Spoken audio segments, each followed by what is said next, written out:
call this meeting to order. And Doug, if you would do a roll call for us. E.C. Bell. Here. Larry Hampton. Here. Steve Comfort. No. Carol Sherwood will be late. Shannon Eoff. Here. All right. So next up, Mr. Chair, is approval of the minutes. Yes, they were sent out as part of your packet. Are there any corrections of or notations that any of the members have? I move that we approve. Get a second? That'd be you, Shannon. I'll second. Yeah. All those in favor? Aye. Aye. Opposed? So ordered. Okay. Public comment? Don't see anybody joining this meeting via Zoom from the public, so I believe it's safe to close public comment section of our meeting and move to the DLCD grants. All right. So as I put in your packet, we received 4 grants from the Department of Land Conservation and Development. So the first one is to update our housing needs analysis. And that will be dealing with the buildable lands inventory portion and the population. There was new population numbers that came out and became effective the end of June of 2020. So Echo Northwest is our consultant for that project, and they did the original HNA. We got another grant for what's called the infrastructure-based time extension, and this is related to House Bill 2001 for allowing duplexes, triplexes, quads, cluster housing, townhomes where single-family homes are allowed. And so we've identified 2 areas. One is immediately north of downtown up to the railroad tracks. The second is south of downtown between Hess Creek and Chehalem Creek down to basically about 12th or 13th, where we know we have some infrastructure issues. And so if we were going to have additional density occurring in those areas.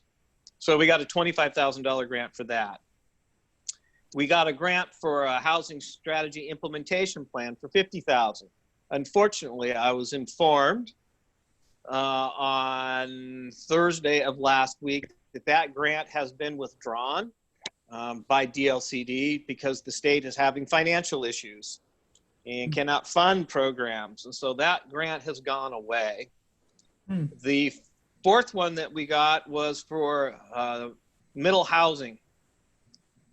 And so that again is for duplexes, tris, fourplexes, cottage cluster, and townhomes. So we got a $60,000 grant for that one. We are working on a contract with 3J Consulting to be the consultant of record on that project. All of this work all has to be completed by June 30th of 2021. So it's going to be a mad dash. So we reconstituted the Housing Needs Analysis Citizens Committee. And so we got 6 members, plus we added 1 additional for that. And we're working. We're going to use the Planning Commission for the infrastructure-based time extension to be the citizens group. And then for the middle housing, the mayor's working to pull together a new citizens advisory committee for that. And we hope to have those appointments need to occur at the council's August 17th meeting.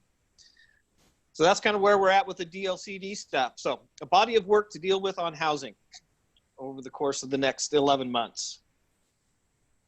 Excellent. The next one is the work program. Yes. So we talked about this at our meeting back in February.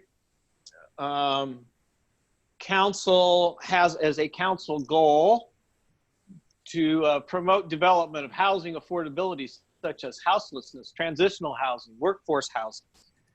And so I went and did a meeting with council, a work session on July 6th, and brought forward the body of work that you all reviewed back in February, plus these additional items from the DLCD grants. And we had a conversation. And of course, there's a lot there. And basically, council wanted more input. So we're back in front of you again to kind of talk through this work program and items. So I included in the packet the presentation that I gave to City Council, the PowerPoint.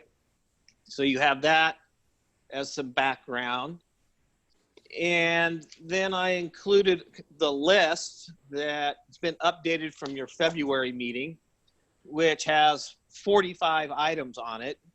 And 6 of those have been completed out of that 45.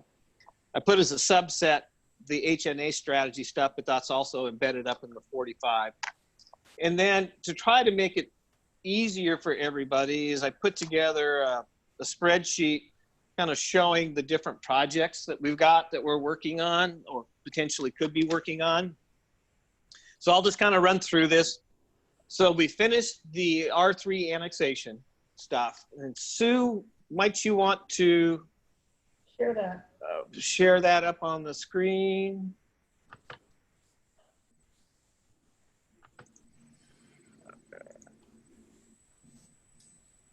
Tell me if you scroll down, it's kind of not doing the full view.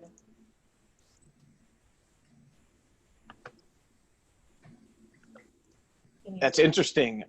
I lost everybody. I can talk to you, but I can't see. No, I can't. It's on my iPad. So we finished the R3 annexation stuff. We finished the accessory dwelling units, which is in the second row, in the gray. In the salmon color, we did the housing needs analysis, which we completed back in June of 2019. We did the fee in lieu of parking. We did the ADU parking modifications. That's where you can't require parking for an accessory dwelling unit. And then we changed regulations downtown related to the C3 zone and the first floor commercial residential use provisions along 2nd Street. So that's basically what we've accomplished in the last 3.5 fiscal years. If you go to the red line, that's the HB 4006. So that's the rent burden. That's ongoing because we know that we're about 28% of our house renters are cost burden and pay 50% or more of their income towards their housing costs. We have the annual NOFA that we know we have to work on. Pulled together a workforce housing consortium, and that is being led by SEDCOR, Strategic Economic Development Corporation. So Shannon's been involved in some of those discussions. And so I anticipate that's going to go on for the next 1.5 years at least. It may go on longer. Construction excise tax, working on that. We have that as a separate item on the agenda today, but just briefly working on it. It got delayed until October. We'll talk more about that. As part of the construction excise tax, the Home Builders Association has approached us about doing modifications to the timing of paying SDCs. And part of that we talked about at our meeting in February as well. And so engineering's working on that. So my intent is to come back in October with both the construction excise tax and the SDC timing for payment. The vertical housing zone in the downtown area, we're scheduled to have that finished up by the end of this calendar year, so by the end of December. Urban renewal is the orange line, and we've been working on that. We really kicked it off the first of the calendar year. The council accepted the feasibility study at their last meeting, but there's still about at least another 6 to 8 months worth of work on that project. The DLCD grant for the infrastructure-based time extension, like I mentioned, we're kicking that off now. That has to be done by December 30th. The housing needs analysis, we're kicking off. That needs to be finished by the end of June of 2021. The missing middle housing for duplexes, we're kicking that off. That has to be done by the end of June of 2021. The missing middle for the triplexes and above, that has to be done. Things change, so that now has to be done by the end of June of 2021. So I had this all put together, and then things shifted over the course of the last week. The housing implementation strategy, that's gone away since we distributed the packet.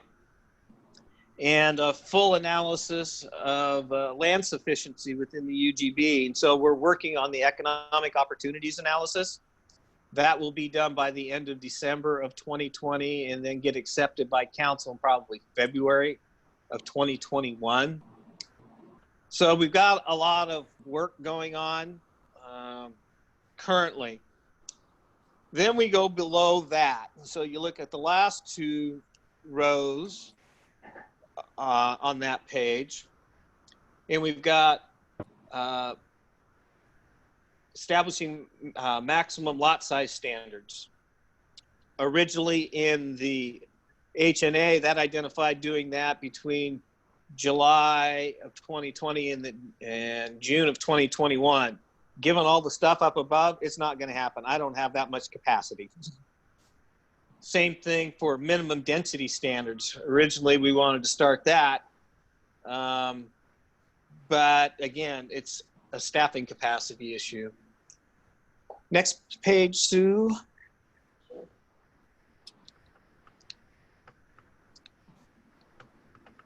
Out of the HNA, we then had evaluating and expanding the density bonuses. And so that's the transfer of density out of our Goal 5 resource areas, basically our stream corridors. We've talked before about that. It would be complicated. It would take a while to work through something like that because we got to deal with density issues and lot coverage and parking and how that would all work. Originally, we were going to start that in July of 2021. Then we had property tax abatement for multifamily housing. The HNA talked about July of 21 starting that. Reduced and waived building fees, planning fees. HNA talked about starting that in July of 2020. And then this issue about a general obligation bond in the HNA was identified starting July of 2021. Then we have a bunch of things that came out of the Housing Newberg group that didn't have any necessary time frames, but that's a housing ombudsman, subsidized work and living spaces, expedited review and permitting, public street standards, that's the one of narrowing the width of the streets, decreasing the time for substantial completion of utilities to final plat approval, reducing the complexity, maintenance requirements, and cost of stormwater. So that's basically modifying stormwater regulations. Lifting building height restrictions. So in residential, we do have building height limitations. Write down, can we change regulation on?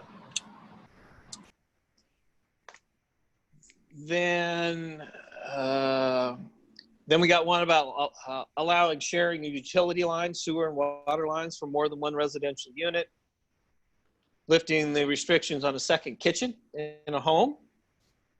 Monitoring the impacts of short-term vacation rentals on the housing supply. SDC deferrals and loans, which is different than changing the timing of when you pay your SDCs.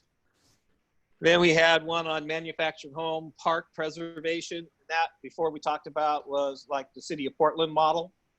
And of course we talked about that. It's like, well, there's still holes in the City of Portland model. It doesn't preserve that a manufactured home park stays as a manufactured home park in perpetuity, given Oregon's land use system. Small and tiny homes. Out of the HNA, that talked about starting that in July of 2020. Recreational vehicles, being able to live in your RV. Housing on religious institution properties. HB 2003's housing production strategy. The way the new law is being crafted is that we were going to have to comply with that 1 year after we adopt our HNA. So if we get the HNA re-accepted in February of 2021, we would have to have a housing production strategy essentially done by February of 2022. And then we had car camping. We had limiting requirements for street lighting related to partitions. modifying the efficiency dwelling unit size. So currently that's 600 square feet, and the idea was to raise it to 800 square feet. And then there was the vesting of SDC charges at the time of land use applications. So there's a lot there. And what the council, I think, is looking for is some feedback from the commission about trying to prioritize this stuff and thinking out over the course of the next 4 or 5 years of what we might work on. At our last meeting, we had some of the discussion of that. That's in the notes. And commission members kind of shared with me what you thought was important. So with that, Mr. Chair, I would turn it over to you to initiate a conversation. Thank you. A question of clarification regarding the wastewater regulations. To what degree are those governed by state, county, and or federal regulations? How much leeway do we actually have? You have a lot of leeway. That's a local regulation. Okay. And any other thoughts about then from the group as far as priorities that come to mind and things you'd want to have us advise the council as a organization of priorities?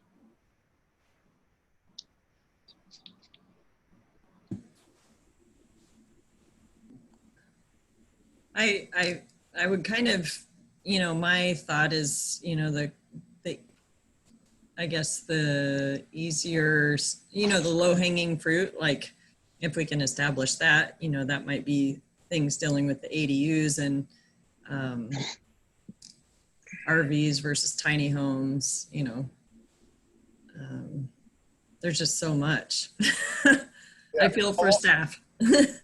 Along those lines, I was wondering if the second kitchen regulation is low-hanging fruit, or how much is involved in changing that regulation, Doug? Is that low-hanging fruit, or is it complicated? It's low-hanging fruit. It's a local regulation. And the utility line, not having to share or going ahead and sharing instead of separating. That's a local regulation as well. And actually what we do now is you can have a water line that comes up. You can have a water lateral that comes off a water line and it comes to the property line. And then you can Y off of that. So each lot still has its own separate meter to go to the water.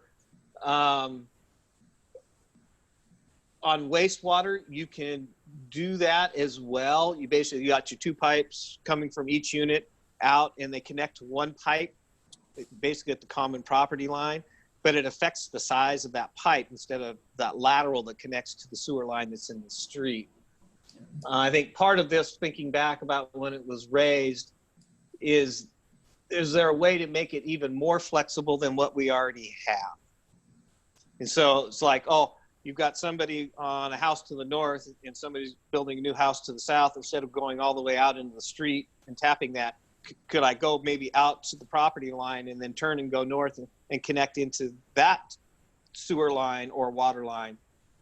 The problem with that is that you still may have to cut into the street because the pipe from the right-of-way line to the line in the street may not be big enough to accommodate both. So part of that was trying to find a way to minimize opening up the street, which reduces the cost. And so engineering would have to think that one through about what those options might be.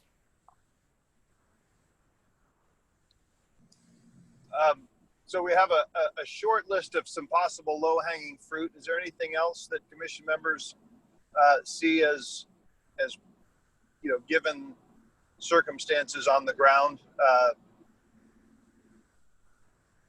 Well, I guess I think of kind of 2 sides of it. One, like you said, the low-hanging fruit, the things that we could just kind of get done fairly quickly without too much trouble. The other is, are there kind of bigger ticket items that really are going to make a difference, and that if we really should put the limited resources we have towards those, because that's going to give us a longer term and bigger bang for our buck kind of thing too. So I don't know what those are. You know, Doug, I don't know if you have suggestions about those kind of things. I mean, again, obviously, you only have so much time. I don't.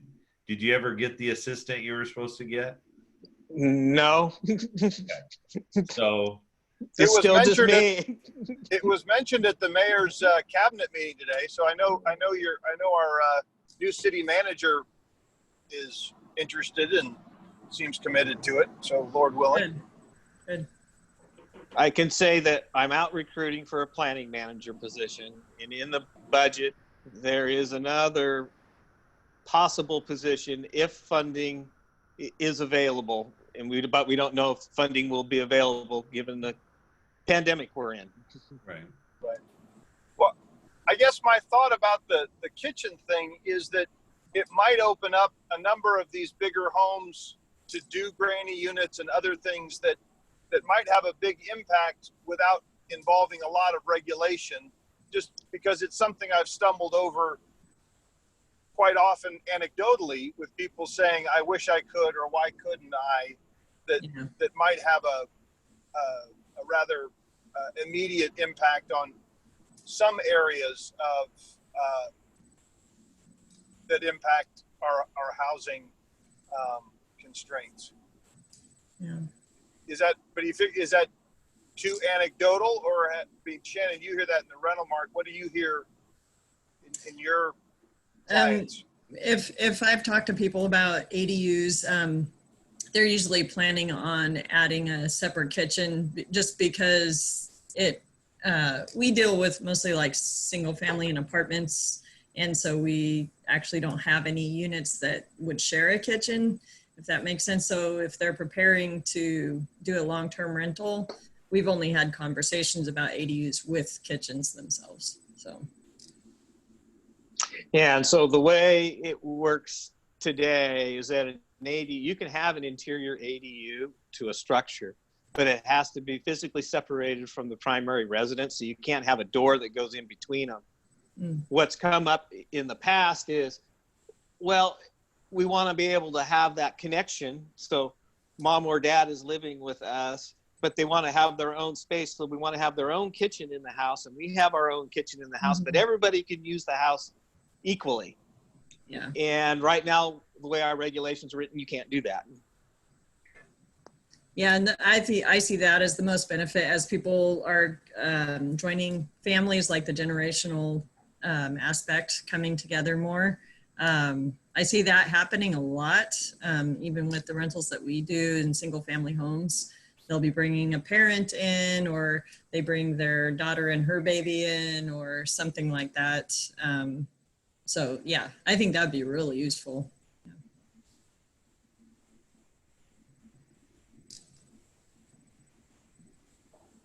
All right. Well, that's some things I've heard of before as well.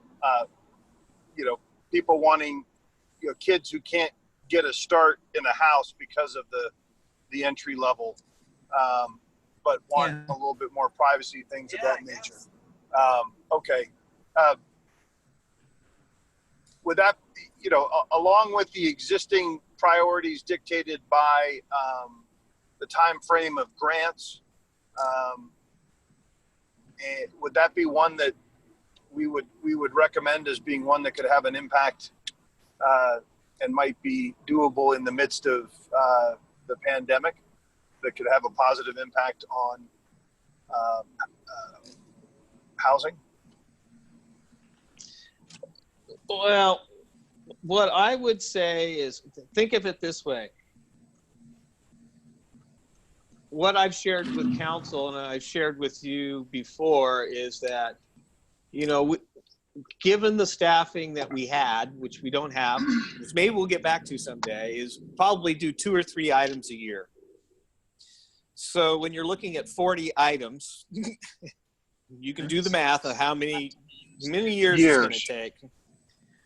So if we're thinking about things from one perspective of low-hanging fruit that can be done, think of it as something starting in July of 2021. Okay. And maybe think of it as 2, 3, or 4 items that might be worked on next fiscal year. And then out of this list, what do you got in July of 2022 or July of 2023 or July of 2024? So we have, at least I can put together some kind of visual that I can take back to council and say, well, knowing this today, knowing that it will change tomorrow, this is kind of the steps or the sequence we want to go through to address the housing issues that have been identified. So if we start with what you've all said so far, and we work on the water and sewer lateral issue, we work on the second kitchen issue, and then kind of this, you could kind of blend them together, this RV tiny home. Mm-hmm. If that's an idea, that might be 3 things to start with in July of 2021. I think that would be good. I mean, I've heard so many people want the tiny home thing, that ability, and the churches that want to put them on their land, and so the sooner we can clear all that up, the better, really. Now, when we met back in February, we were talking about housing on religious institution properties as one that kind of floated to the top. So just, time passes and perspectives change a little bit. Also keep in mind that we're going to have to do this housing production strategy. It's going to be a state law. So if you took the 3 we talked about, the kitchens, the water, the sewer, and the RV tiny home, and then you add in the housing production, you've got 4 in the first year. Right. Well, we certainly wouldn't want to add to that.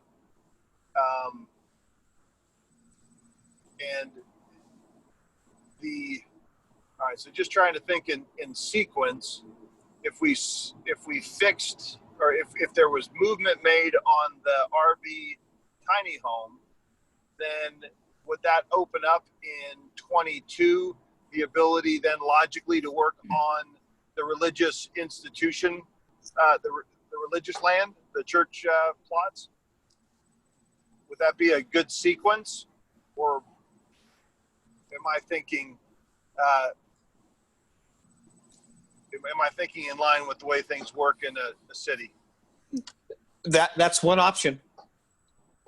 Is there any chance of maybe getting, I don't know, a few interns or something to help with the workload? Would that help at all? Well, somebody's got to manage the intern. Oh, yeah. It's always a great idea, but then somebody's got to manage the intern. Yeah. So Not saying no, Shannon, but it just, again, it's more I'm work. not volunteering for that, so. My other question is, even with some of the grants and stuff, I mean, are those things that we have going right now, are those to get us something we really want and need, or are those, I mean, sometimes it seems like grants come along, it's like, oh, wow, there's a grant, let's do it.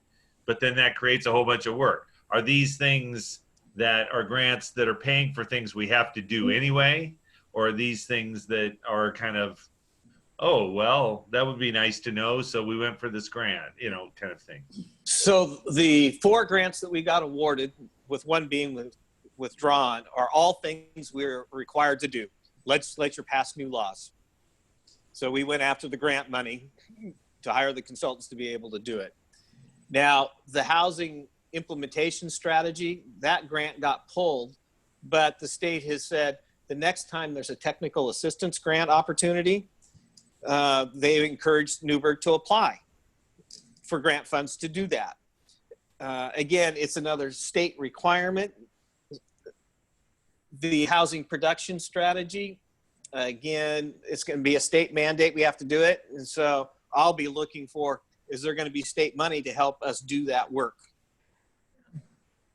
How about as far as the tiny homes, is there any chance that like maybe organizations that want to help with homelessness, since tiny homes are talking about being used to help with homelessness directly, is there any chance of finding an organization that could help with funding for, to work on that? That's a bit of a challenge today. because everybody's focusing on keeping businesses open. Yeah. And of course, Housing Community Services they've got their new plan that's out there. There are some funds available. Abisha and I have been talking about with the workforce housing stuff, putting a pilot project into an potential EDA funding category. Mm-hmm. Not knowing, we don't have a project yet. We don't know size, scale, cost, or anything like that. But if we can get on a list, maybe we could help leverage some federal dollars to put a project together.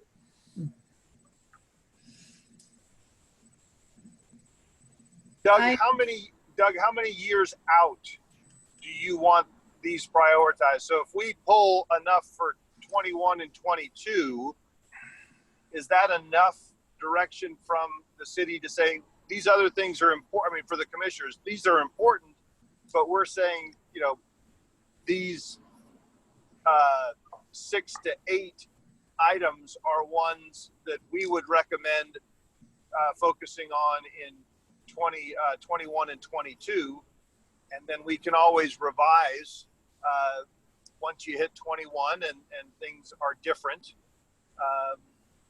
There's a moving targets anyway. How deep do we need to go in these 40 to feel like we've given what the council is asking us to give them?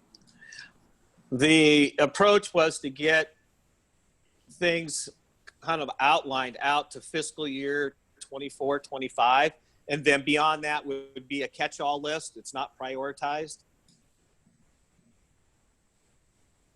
I may be late in coming into this and asking this question. It may have already been talked about, and I apologize for not being here at the beginning, but I think it may be a long time that people, and we may be moving more towards this, living in pods or socializing in pods at least. And I think that would really, for me, push the idea of making more accessible multiple family units. Is that cottage cluster thing? Right. Well, I think we're hearing that, people are beginning to try and socialize with a pod of people that they know are safe. And I think families a lot are doing that. So I think, and I guess maybe I'm a pessimist, but I don't see that going away in the foreseeable future for a while. So. Yeah, so Commissioner, on that one, so by the end of June of 2021, we will have what we call hearings-ready regulations that will deal with triplexes, fourplexes, cottage cluster housing like pods, and townhomes. Right now in my schedule, and talking with our consultant, is that I would then come back in the fall of 2021, probably October, November timeframe, and we would do the public hearings for those regulations in front of the Planning Commission and the City Council. That will meet our requirements to have that body of work done by June 30th of 2022. I wasn't even so much talking about developing housing. I mean, I may live in a cluster of a triplex or a fourplex that I don't really want to be socializing with my neighbors. I was thinking more in terms of enabling grandma to live next door to her kids in a way that is accessible, more accessible. And so the conversation we were having about 2 kitchens, I think is a good one given the current situation with the pandemic. And Doug, Okay.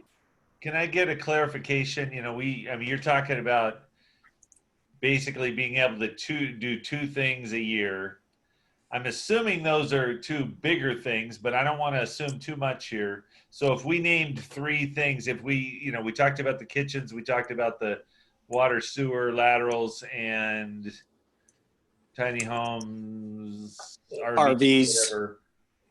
Is that included in the 2 things a year you can do, or are those the easier things that could be slipped in addition to the 2 bigger things? They're all part of the things. Okay. Well, that's okay. But that's So- he talking about, well, then another one for the next year. If we're really talking about, if we've identified 3 things that we want to work on, is that at least 3 years, or 4 years even more, because it has to fit in with the other pieces that have to be done because of state law and all that. So right now I've captured everything that's in that spreadsheet that's required by state law.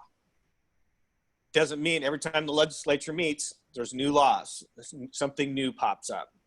So again, is keeping in mind that whatever list and the sequencing that we have it in, we're going to revisit it in the next year and it's going to change. It's a rolling process because new things are going to come up. As an example, we have on the agenda to talk about a Cdbg grant. So Business Oregon outreach to the Housing Authority, who contacted me saying that we should submit for another manufactured home repair grant. So we queued that all up. We were ready to go to the city council for a hearing on August 17th. And then the Housing Authority stepped back and said, we're not sure we have the staffing capacity to be able to do this. So we pulled that back and said, well, then let's relook at it in April of 2021 or September of 2021, because there's 2 rounds a year, and maybe we'll reapply again. Well, that's not even on this list. So things come up. Well, and I guess that's my point is I don't want us to think, oh, well, here we've just named these 3 things that you can just kind of slip in next year in addition to the other things that are already big things that are going, and then, oh, let's name 3 more for the next year. I mean, I want us to be realistic about what could really possibly be done. I mean, it sounds like maybe we really need to say what's our next thing, and maybe it is the second kitchens. And then what's the next thing after that, whenever, if it's 2 years from now or 3 years or whatever, is that the tiny home thing, or is that the sewer water connection? But it just sounds like with at least what's available now, without killing you or just getting you a cot in your office that you just stay there all the time and people deliver you food, we're not going to get these things done anyway, Well, think of this as a roadmap. It's not absolute. It's not fixed. It's flexible. It will change. But we're trying to give the council this roadmap about here's what we think we want to do over the next 5 years. And so if that's 15 projects over 5 years, great. Everything else goes into the bucket of to be evaluated and dealt with at a future time. I'll be retired and gone by then. So somebody else. So that's what I'm trying to, are those 15 or so kind of projects over the next 5 years that you think will move the needle on addressing housing in Newberg? In light of that, are there additional items to we've listed, I think 5 so far? Is that correct? Yeah, we've got the second kitchen, the water, the sewer, the RV/tiny homes, and the housing production strategy. And the churches. And then we added the churches. Other items that commissioners would want to add?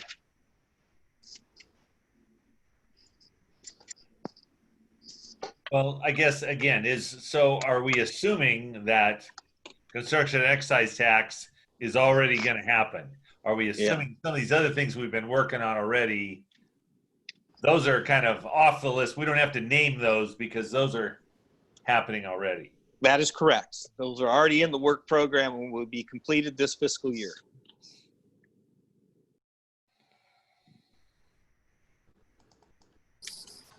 Because you also have like the urban renewal district and all that kind of stuff, which doesn't even have to do necessarily with housing, but it's going to be a ton of work as well, right? Well, it addresses the infrastructure related to housing.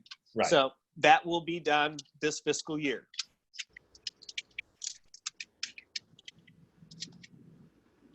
Okay.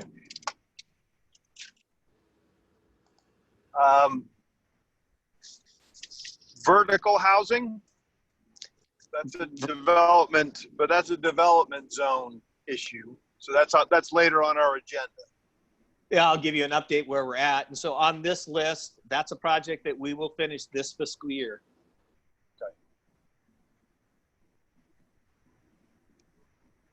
Okay. And I think that's going to help a lot, actually, downtown. Keeping our fingers crossed. Yeah.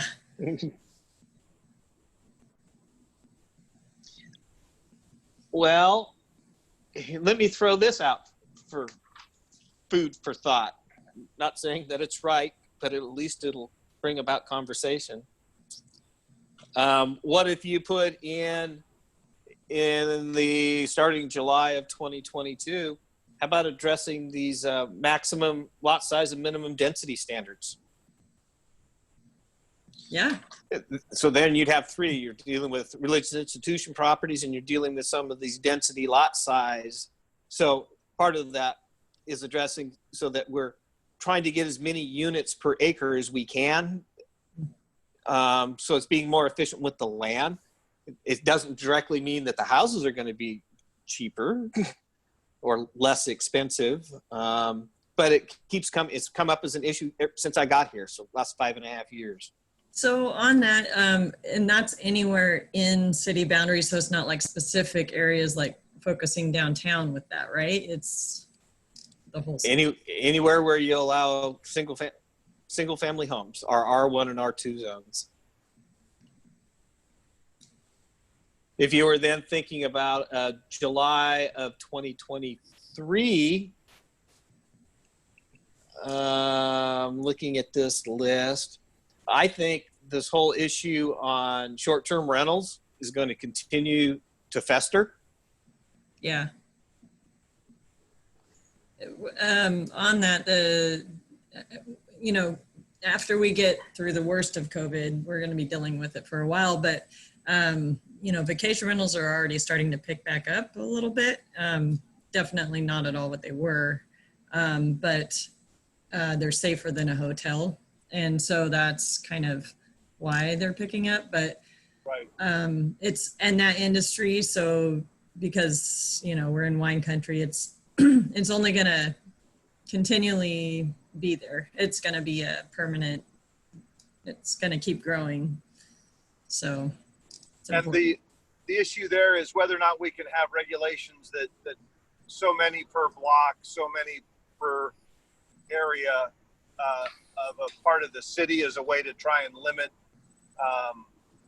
the number that get turned into VRBOs or whatever the app is that you're using. As I recall our prior conversations, is that right, Doug? Yes, well, we looked at a variety of different communities and what they've got. They've got a cap on the overall number you can have. Other communities you have to have a separation distance.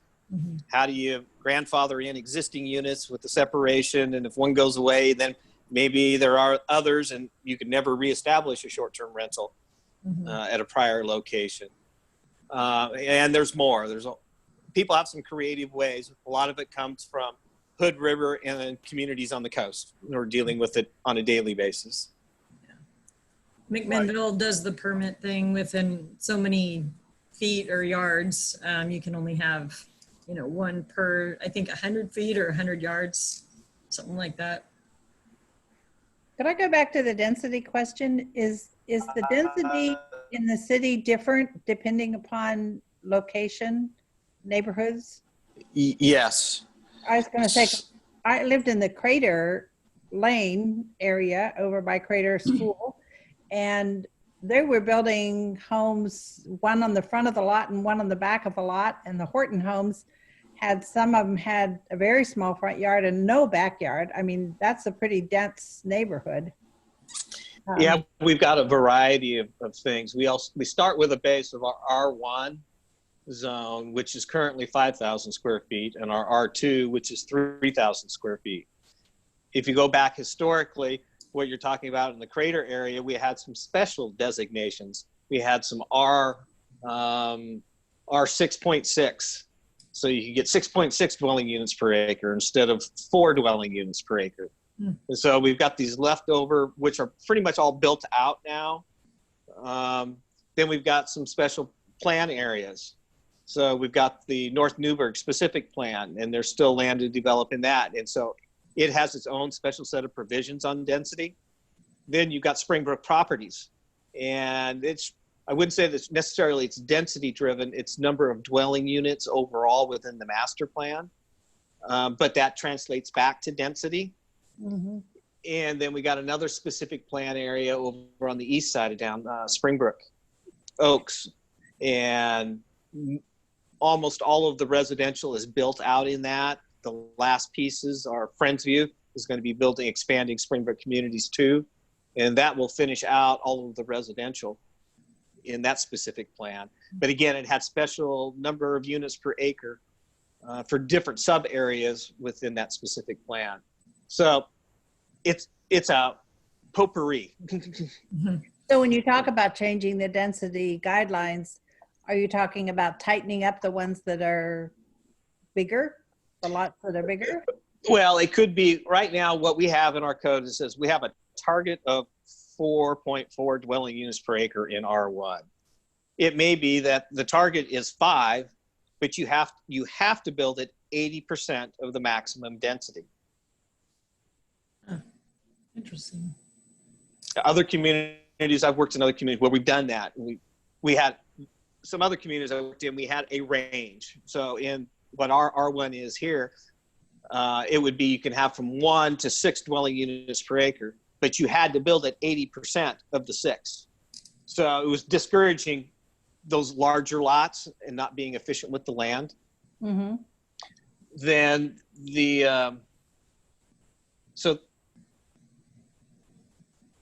and then we currently got some provisions in our code on maximum lot sizes in our single family residential areas.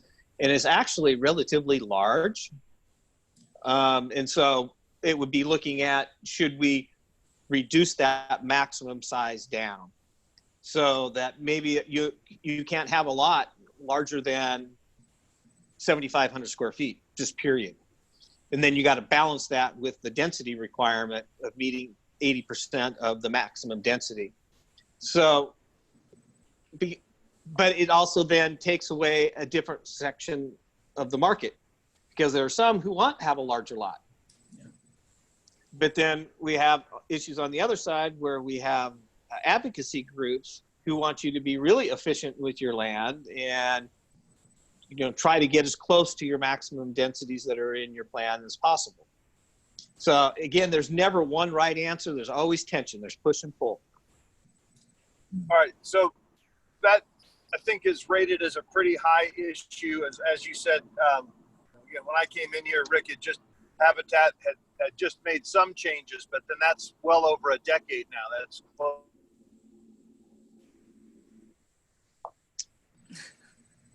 The years since some of those changes came in. So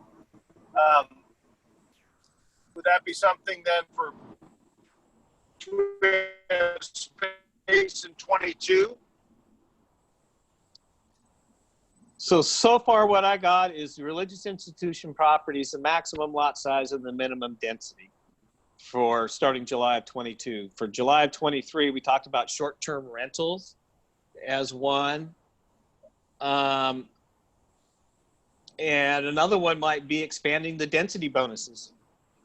And that could apply to single family and multifamily where you have stream. Can you explain that a little bit? I don't understand. So let's say you had a 3-acre parcel and 1 acre of that was a designated stream corridors. It's a no build. You can't build there. So you can take that 1 acre and say, oh, if I was in single family, I could have taken 4.4 dwelling units and transferred that to the developable portion. So the developable portion looks denser, but Okay. overall it still meets the density. But what we've got in our code, it basically says you can only transfer out 20% of the density in that stream corridor to the buildable portion of the property. And so it's actually it's a little bit of an incentive, but it's not a big incentive. But once you do something like that, then we have to go back. This is a bigger, more complicated project, kind of getting to Larry's question earlier, because then we got to go back and we got to look at all of our lot coverage and building separation and setbacks and parking and all of that. So we'd have to have a different set of regulations to allow a full transfer of that density out of that stream corridor, or something that's greater than the 20% we currently allow. And on the so maximum minimum lot sizes and all that. You know, I love affordable housing, but I also think about traffic issues. So like, you know, one thing I'm being asked is those apartments going in behind Safeway, you know, the traffic's already bad there on, you know, on Springbrook. And so how do we, like on the Affordable Housing Commission, do we think about things like that when we're talking about these, or how does that work? Well, if you took that example, yes, we know that Springbrook and Hayworth is congested intersection. Mm-hmm. It's actually in our capital improvement program. I think it's in fiscal year 22-23 is to put a new traffic signal in. Okay. So the issue that people have today is planned to be addressed in the future. Okay. And we're also collecting money from developers who have impacts on that intersection so that they're paying some proportional share towards that improvement. So one of the things that people have to overcome, from my perspective only, is traffic in Newberg is not bad. It depends on where you come from, yeah. if it's bad or not. But as you become more efficient with the land supply you have, yes, you're going to have more congestion on the roadway. It's not going to be 1950 anymore, right, where I can get in my car and I only see 2 other cars when I'm going to downtown. Mm-hmm. Yeah. Okay. I was just wondering if we think about those things, or if that's just something that planning deals with after, you know, those developments are approved and then they start making their plans. Or no, we have a transportation system plan already adopted. It talks about all of the improvements to collectors and arterial roadways, plus bike paths and ADA improvements and all of that. So yeah, we have a whole plan that outlines that. Okay. So anytime a development comes through, we have to look at, and they have to do a traffic analysis if they create more than 40 PM/hour trips. And then sometimes they have to build the improvement, or sometimes they pay an in lieu of fee to contribute to a bigger capital project several years down the road. Okay. All right, so we still need to fill out 24 and 25, is that right? So just circling back real quick, Doug, what you're talking about, the, I can't remember what we call it, the density with like the stream corridors and that kind of stuff, and that being something that maybe there's more pieces to. So could we say wherever that one is, maybe that's the only one? We don't name 3 for that year. We name 1 because that's going to take a lot of steps. Is that reasonable to say that some of these other things maybe are smaller and you can do a few of these smaller ones, but ones that are a little more complicated, we shouldn't, you know, suggest 3 of them that year? Yeah, that's true. Good observation. So right now what I've got on the list is short-term rentals and expanded density bonuses starting in July of 23, knowing that the bonuses is going to be a bigger project. Short-term rentals will be a medium-sized project. So that could be all for that year. It could be, yep. Let's say it is. Well, I'm going to throw one more thought into this. You have on your list this issue about stormwater treatment, and it's becoming more and more of an issue. And most of that is actually an engineering department function, not so much planning department. So I would suggest including the stormwater one in 2023. Just because it's not me. I would agree with that.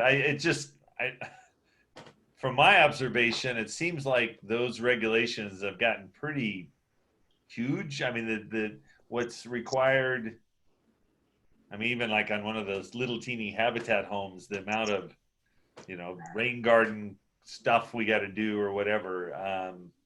Yeah, it seems like that ought to be looked at. Other thoughts?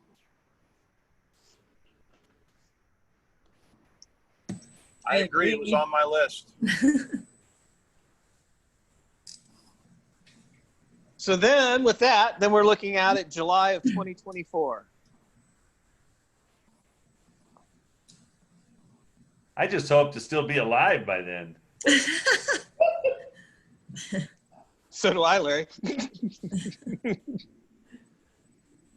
Got a better chance than I do.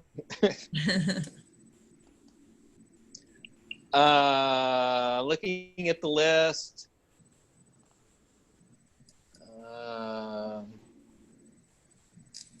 How about tax abatement program for multifamily housing is one. Reduced waive building permit fees, planning fees. I like the reduced fees. I mean, that encourages smaller parties to, you know, build the ADUs and things like that.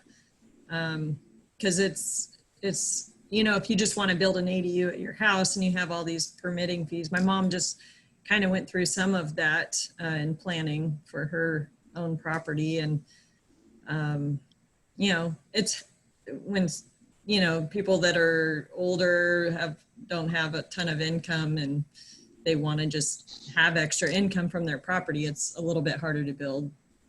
So. I would say okay, good thought.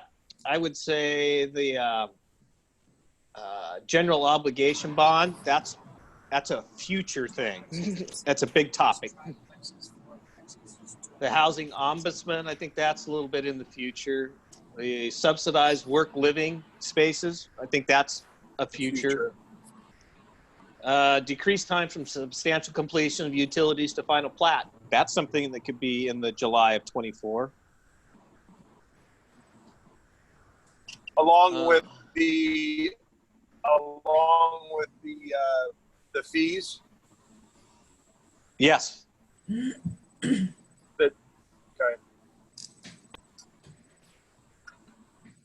That sounds like a good 2025.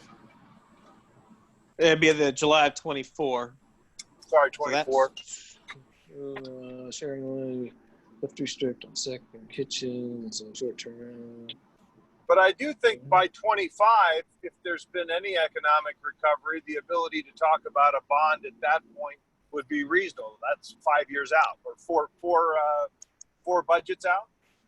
Yep. So And, what is it? What exactly would we do with the bond? Would we be building affordable housing? Would we be? I mean, I know there was talk about using the construction excise tax to, you know, do a bond and help pay for the bond, then to, you know, have money to give out for incentives or whatever for building affordable housing. What exactly are we talking about there?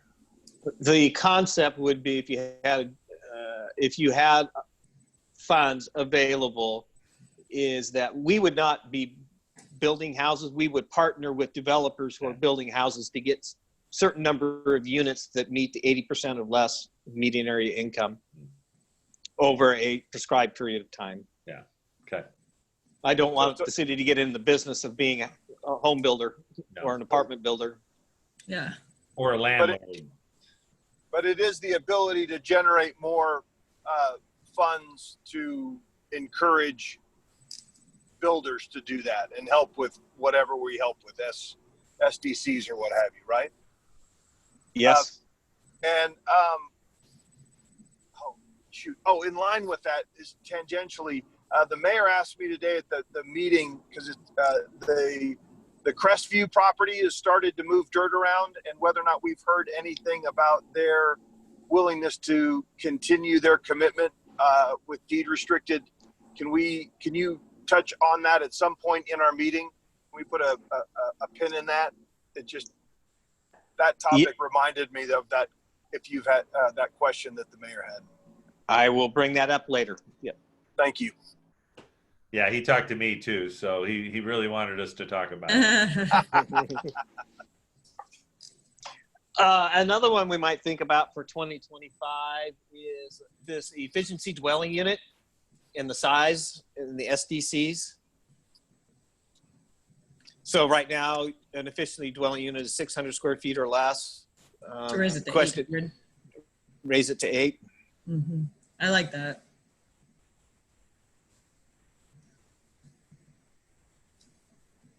Help me with the difference between an efficiency dwelling unit and an ADU. They can be the same. And it's based upon,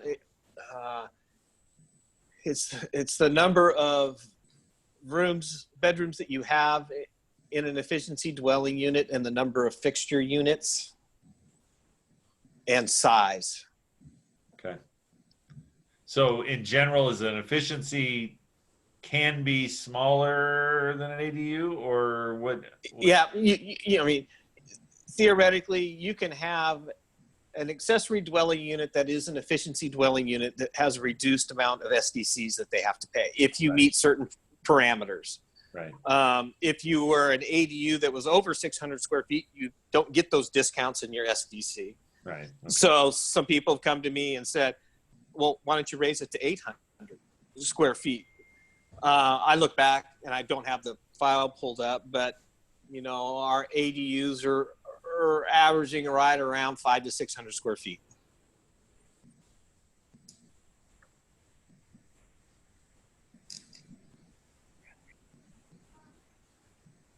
I mean, that seems like a pretty good list. If we even did a third of those things in the next 5 years, we'd probably be doing well. Yeah. I think we've kicked the dirt enough on this one. Yeah. If you have enough, let's move to the next agenda item. I think we're well agreed that that's a good list. So looks like where are we? We're on to construction excise tax. Correct.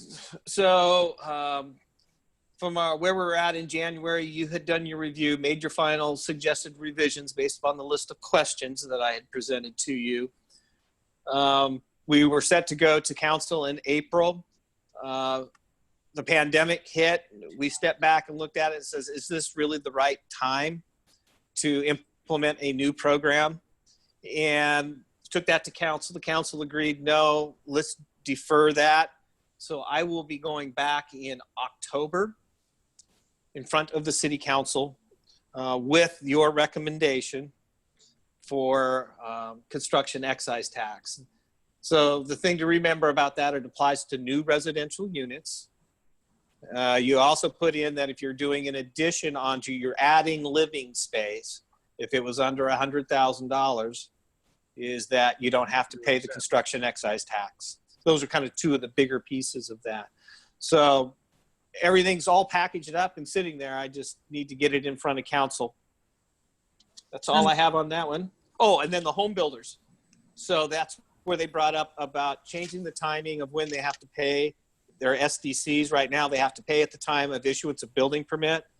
So our engineering department is looking at that based upon your suggestions at some time prior to completion of the unit.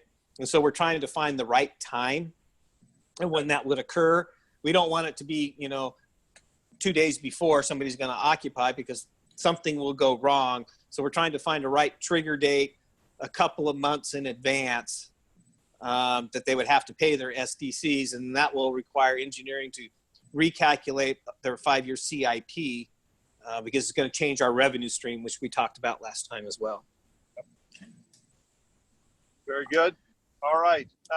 And then notice of funding ability cycle, that's included for this year.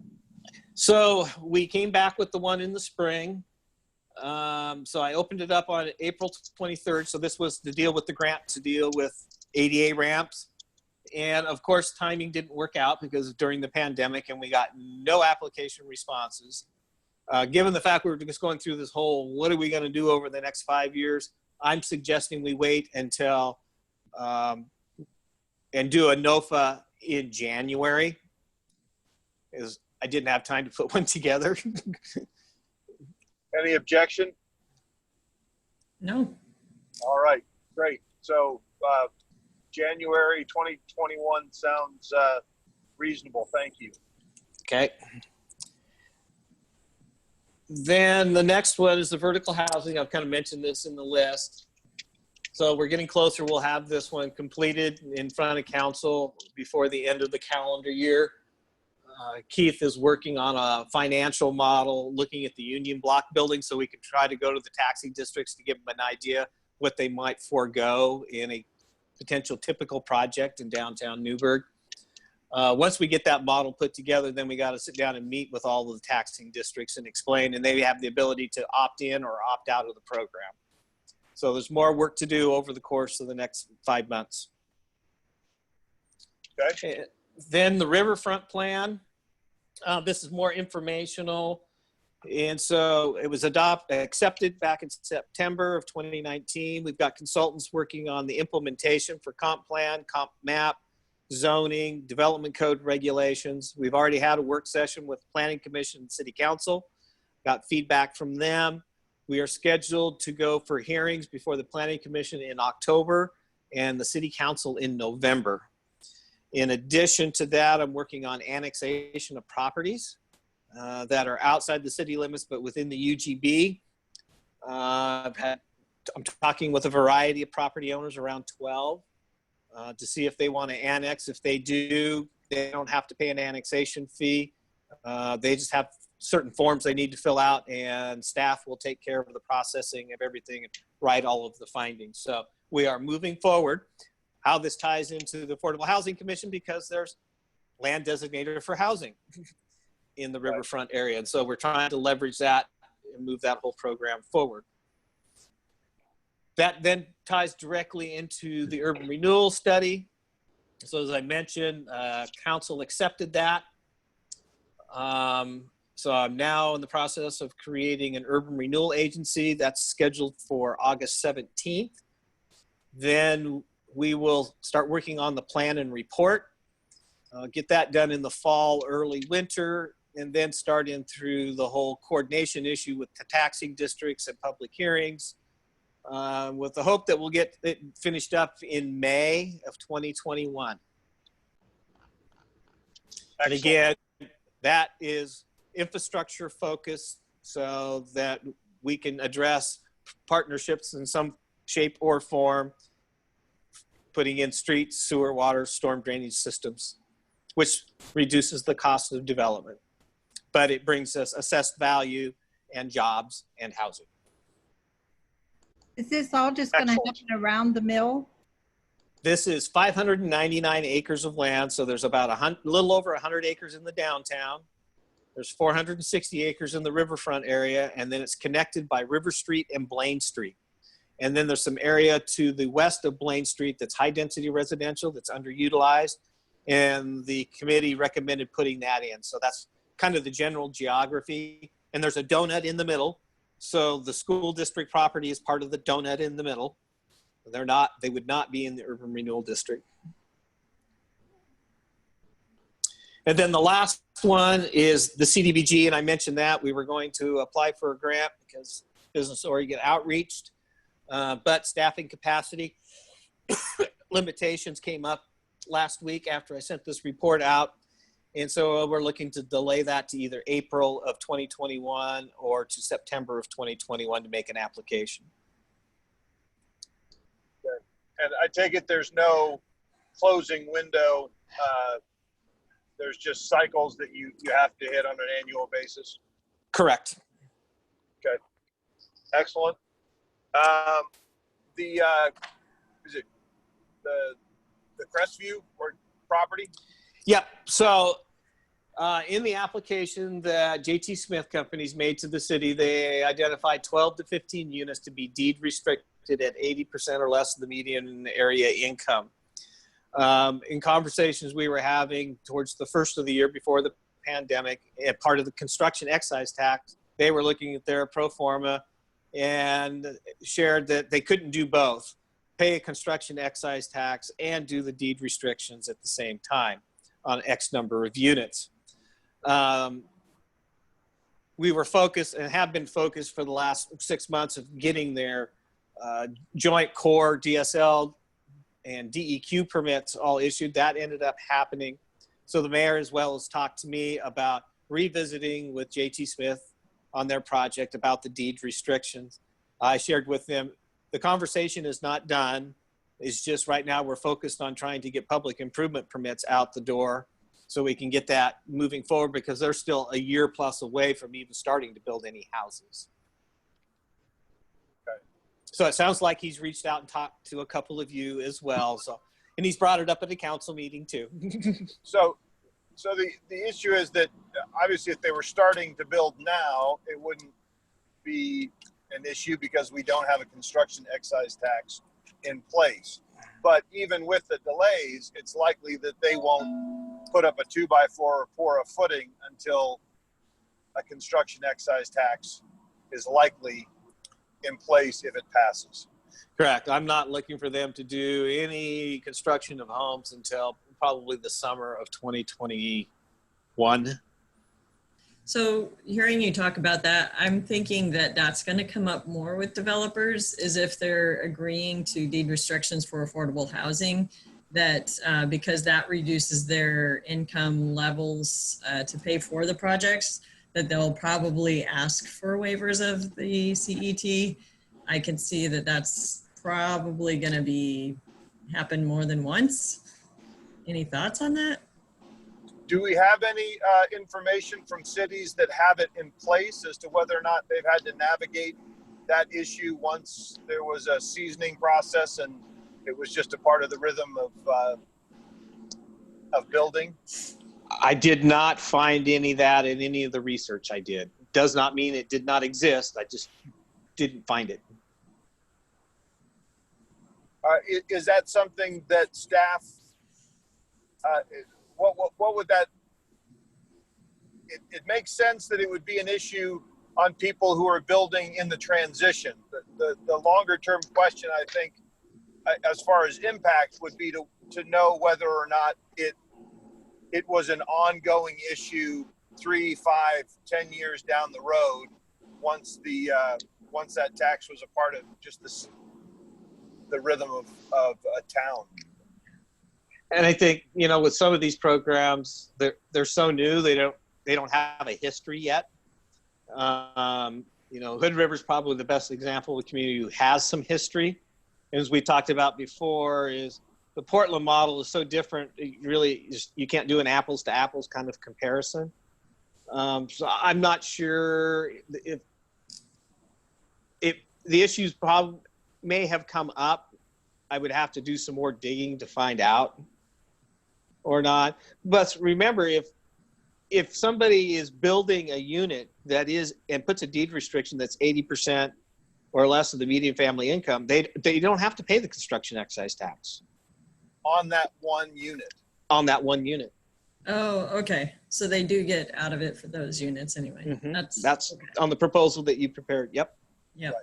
And is that not a big enough development that they are required to have a certain amount of either high density or some kind of affordable? Don't we have some kind of requirement in Newberg or No. did they plat that before that was? Don't we have a large development, that whole issue with what's large and all that kind of stuff? Two different things. State of Oregon did not have inclusionary zoning until a couple of years ago. And it's an opt-in provision.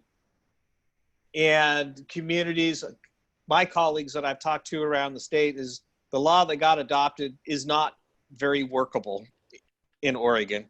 So nobody's rushing to initiate inclusionary zoning, which would say a certain percentage of your units have to be affordable. But I guess maybe what I'm talking about, and maybe it was more density than it was or high density than it was affordable. That was, there was the whole thing about the one development that, was it large or not, and the fight over the language of that. but it seems like this one should be large enough that they have to have a certain number or certain amount of high density within their development. That was the Del Boca Vista one, correct? The 20 Yeah. acre? So that was at the time of annexation. So that was dealing with an annexation issue. So this property had already been annexed into the city for 10 years. That's what I was, that's the piece I was wondering if that was the case. So, all right, thank you.